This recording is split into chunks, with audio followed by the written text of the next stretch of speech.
এরকম ইলিশ ভাপা হলে না এক থালা ভাত খাওয়া হয়ে যায়। আমি এইভাবে ইলিশ ভাপাটা তৈরি করি, আমার খেতে দুর্দান্ত লাগে।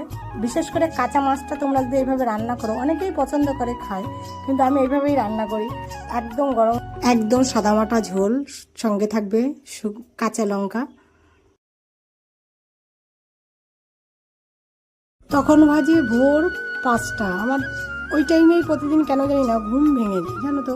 তো ঘুম থেকে উঠে দেখলাম বৃষ্টি হচ্ছে টিপ টিপ করে। আর গত দুদিন ধরে এত পরিমাণে গরম পড়েছিল না, রাতে বা দিনে কখনো একটু ঘুম হয় না ভালো করে।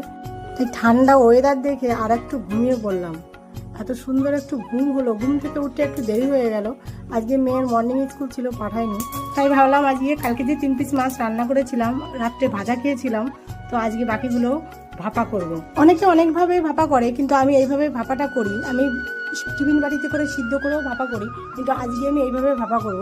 তো সর্ষে, সাদা সর্ষে, কালো সর্ষে, কাঁচা লঙ্কা, সর্ষের তেল, একটু সামান্য আদা, তেজপাতা আর সর্ষের তেল দিয়ে ভালো করে ওটাকে মেখে লবণ হলুদ দিয়ে আমি কড়াইতে ডিম আছে বসিয়ে দিই। একদম কাঠের জালে হালকা আছে সিদ্ধ হবে, ঢাকা দিয়ে দিয়ে ওটাকে রান্না করি। খেতে সত্যি কথা বলছি দুর্দান্ত লাগে, আমার তো খুব ভালো লাগে, কার কেমন লাগে জানি না। আর কাঠের রান্না মানে দারুণ খেতে। ইলিশ মাছ ভাপার কালারটা কিন্তু দারুণ আসে, সে যেই রান্না করুক না কেন কালারটা দারুণ আসে।